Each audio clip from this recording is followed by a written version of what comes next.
Hola estimados y estimadas funcionarias, estamos nuevamente con ustedes para traerle otra cápsula de salud emocional en el contexto de esta emergencia sanitaria. Somos la Oficina de Clima Laboral y les enviamos un caluroso saludo a la distancia, esperando que el anterior material enviado les haya sido de gran provecho. En esta oportunidad hablaremos de la ansiedad y cómo esta emoción humana puede transformarse en un importante factor de malestar psicológico si no tomamos los resguardos necesarios. También explicaremos algunas técnicas para afrontar este tipo de situaciones en este estado de emergencia sanitaria. Entonces, Yalin, primero que todo es importante explicar de forma breve qué es en sí la ansiedad, cómo se genera en nuestra mente y cómo se puede ver afectado nuestro cuerpo bajo su forma más negativa. Para explicar un poco las conductas asociadas a la ansiedad, nos encontramos con aquellas más comunes como el alimentarse en exceso o incluso las compras compulsivas en el supermercado. Como lo podemos ver hoy con claridad en lo sucedido al momento que se decretó la cuarentena total en nuestra ciudad. El pánico se apodera de la mente de las personas y la hace comportarse de formas exageradas. Ante todo, debemos saber que la ansiedad en sí misma no es algo malo. De hecho, es un mecanismo natural de nuestra mente que nos da la posibilidad de anticiparnos y prepararnos ante algún riesgo que pudiese estar amenazando nuestra integridad e incluso nuestra propia vida. A la base de la ansiedad encontramos el miedo y la preocupación. Si sentimos que estamos en peligro por alguna eventualidad inminente, nuestro cerebro se activa y manda señales por todo nuestro cuerpo para prepararlo para dos cosas: huir o pelear. La ansiedad en realidad es algo bastante provechoso, sin embargo sus efectos en nuestra mente y cuerpo debieran desaparecer inmediatamente después de que la amenaza percibida desaparezca. Para poder entender esto de mejor manera, Javier, podríamos decir que la ansiedad saludable es aquella que cumple una función en relación a un peligro real. Por ejemplo, si anduviésemos caminando por la selva y cerca de nosotros escuchamos el rugir de un tigre, inmediatamente sentiremos la ansiedad que prepara nuestra mente y cuerpo para huir o pelear con aquel tigre. Una ansiedad totalmente provechosa. Si por otro lado en aquel momento nos rescata un vehículo donde podemos estar seguros, esa ansiedad debiera disminuir de forma inmediata, pues la amenaza originadora del miedo ha desaparecido. Ahora la pregunta que tal vez nos estemos haciendo es: ¿por qué a veces experimentamos un tipo de ansiedad que en ocasiones nos genera tanto malestar emocional sin poder deshacernos de esas sensaciones con facilidad?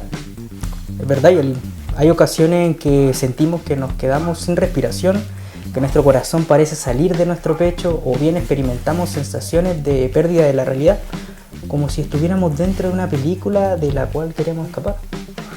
Sudoración de manos, nerviosismo generalizado, angustias súbitas, pueden ser algunos de los síntomas que muchos tal vez hemos experimentado, los cuales nos han llevado incluso a creer que tenemos alguna enfermedad grave del corazón o al sistema respiratorio, los famosos ataques de pánico. Si ha experimentado alguna vez este tipo de condiciones o lo está haciendo ahora, es muy probable que haya o esté viviendo algún tipo de trastorno de la ansiedad, es decir, un tipo de ansiedad insana, perjudicial para su salud emocional, claramente.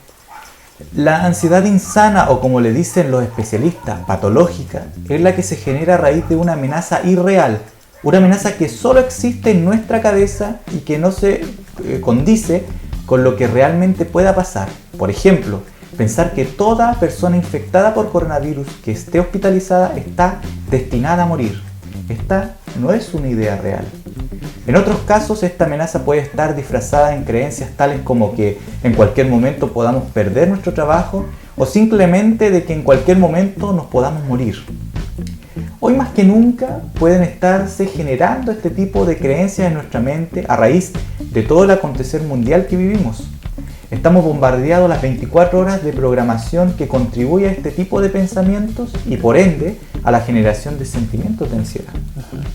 Ahora que conocemos la ansiedad dañina y cómo se genera, le contaremos cómo podemos trabajar para poder regularla y transformarla en una aliada para nuestras vidas. Primero que todo es fundamental informarse correctamente y evitar caer en la sobreinformación en redes. No hacer caso a las cadenas de WhatsApp ni acceder solo a canales oficiales, como la radio, TV o diarios, ya que muchas veces la saturación de información induce al miedo y a desesperarse frente a las emergencias. Es por eso que es importante limitar la información de los medios de comunicación. Esto nos generará menos ansiedad. Por lo tanto, debemos evitar generar el pánico colectivo reenviando información que no esté comprobada por los canales formales. En algunos casos queremos ser los primeros en distribuir las noticias, pero tengamos cuidado, ya que podemos estar dañando a terceros y generando ansiedad en otras personas. Otro factor fundamental es la relajación. Pero ¿cómo podemos obtener en estas circunstancias tan agitadas? Se preguntará en la casa. Bueno, podemos practicar la relajación de manera sistemática y habitual. Un gran aliado es el uso de la respiración como medio de distensión. Es sorprendente cómo unos ejercicios sencillos de respiración pueden proporcionar calma frente a una situación de ansiedad o angustia y evitar complicaciones. Practicar la respiración ventral, profunda y pausada, es decir, la respiración de vientre, es la clave en todo esto. Aspirando y exhalando el aire poco a poco, tratando de concentrar nuestra mente en la respiración, así la traemos al tiempo presente. Hagamos esto 2 a 3 veces seguidas y repitámosla 4 a 5 veces al día. El objetivo de la respiración ventral es poder concentrar nuestra atención en el presente. Si nos enfocamos en la dinámica pausada de la respiración, nuestra mente dejará de escaparse al futuro y con esto reducimos los estados de ansiedad. La ansiedad está ligada con los pensamientos sobre el futuro amenazador, por lo tanto debemos traer nuestra mente al tiempo presente, a la hora, conectando nuestro cuerpo con nuestra mente. Y una de las mejores formas comprobadas es la respiración. Otro factor importante, Javier, es alimentarse adecuadamente. Hay relaciones directas estudiadas entre la ansiedad y la ingesta de grasas insanas, por ejemplo, la comida chatarra u otras altas en colesterol negativo. Una dieta alta en grasas de este tipo favorece la ansiedad y los síntomas depresivos. Por lo cual es importante una dieta balanceada, rica en proteínas, carbohidratos de lenta absorción, como los cereales, frutos secos y algunas verduras, y por supuesto alimentos ricos en antioxidantes como frutas y verduras. La ingesta de suficiente agua pura, entre 2 a 3 litros al día dependiendo de nuestro peso corporal, es también fundamental para regular el buen funcionamiento del sistema nervioso central y por ende reducir los síntomas de la ansiedad. También debemos agregar que es muy importante no dejar de tener comunicación con nuestros seres cercanos. El hablar de cómo nos encontramos o simplemente preguntar a la otra persona si necesita algo evitará que ésta se sienta sola, especialmente si está experimentando alguna otra dificultad, como problemas económicos o de salud. Efectivamente, tal vez podría estar experimentando ansiedad. Es por eso, estimadas, que es muy importante no perder el contacto, el comunicarse, sea por el medio que sea, podría estar generando en el otro un toque de alegría. Sin perjuicio de todo lo que hemos comentado, sería importante preguntarnos, Yalin, ¿cómo en definitiva podemos hacer que la ansiedad deje de generar estos efectos desagradables en nuestra vida? Excelente pregunta, Javier. Para esto debemos trabajar en el elemento central de toda esta cadena de factores que genera la ansiedad negativa en nuestras mentes. Nos referimos a trabajar en los pensamientos y las creencias irracionales. Cuando pensamos en cómo se generan los sentimientos negativos en nuestra mente, en primera instancia tendemos a echarle la culpa a las situaciones negativas que nos tocan vivir. Entonces, Yalin, para que las funcionarias entiendan con claridad en sus casas, cuando experimentamos algún sentimiento negativo, inmediatamente tendemos a culpar a la situación o a la persona en particular que supuestamente nos generó tal malestar. Asociamos a estas las causas directas de nuestro sentir desagradable.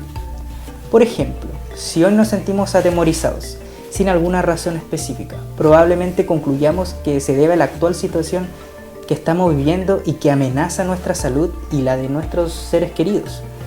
Sin embargo, lo que no vemos es que para llegar a construir esta sensación de malestar o disgustos en nuestra mente y cuerpo, antes tuvimos que procesarla en nuestros pensamientos, como ideas o creencias personales. Entonces aclaremos este punto. Por un lado tenemos las creencias o pensamientos realistas, o racionales. Por ejemplo, en esta situación de emergencia han muerto muchas personas en el mundo, pero también estoy al tanto de que se han recuperado una cantidad importante de personas, conociendo además que estadísticamente este virus es de muy baja letalidad comparado con otros que existen. Y por otro lado tenemos las ideas irracionales, por ejemplo, la idea de que probablemente me infecte a pesar de haber tomado todos los resguardos para que eso no ocurra. Y que además pienso que me veré muy afectado por esta situación, tal vez con la idea más radical que es la muerte. Por lo tanto, tengo los días contados de mi vida junto a mis seres queridos. Una idea, como puede ver, bastante exagerada, ¿no? Claramente. Así, Yelin, por esta razón debemos trabajar principalmente en la revisión de estas creencias que pudiesen estar haciéndonos pasar una mala experiencia emocional y que tal vez estén totalmente alejadas de un pensamiento realista y equilibrado de la situación en sí. Para este ejercicio debemos abarcar 3 áreas importantes de esta revisión mental. Primero, la intensidad de nuestras creencias. ¿Qué tan terrible es esta situación? En segundo lugar, Javier, debemos preguntarnos ¿qué probabilidad hay de que esta amenaza ocurra realmente y nos haga perder la tranquilidad? Y por último, preguntarnos ¿necesito que todo vuelva a la normalidad para ser una persona feliz? Si esto continuara, ¿podría ser un poco más paciente, esperar que se resuelva esta situación y seguir viviendo y aún así luchar por ser una persona feliz? Es importante mencionar que la ansiedad negativa se alimenta de pensamientos exagerados, por decirlo de algún modo práctico. Si tuviéramos una escala de valoración, por ejemplo, donde en el punto medio tenemos un estado neutral, es decir, aceptable. En un extremo tenemos lo terrible y en el otro lo genial o deseado. Entonces debemos preguntarnos, ¿qué tan terrible es lo que está sucediendo con respecto a la pandemia? ¿Es terrible o quizás es solo algo malo de lo cual se puede salir adelante? ¿Y qué si con el tiempo llegamos a pensar que quizás fue algo bueno, ya que nos unió como familia compartiendo cosas o experiencias que antes no habíamos podido vivir?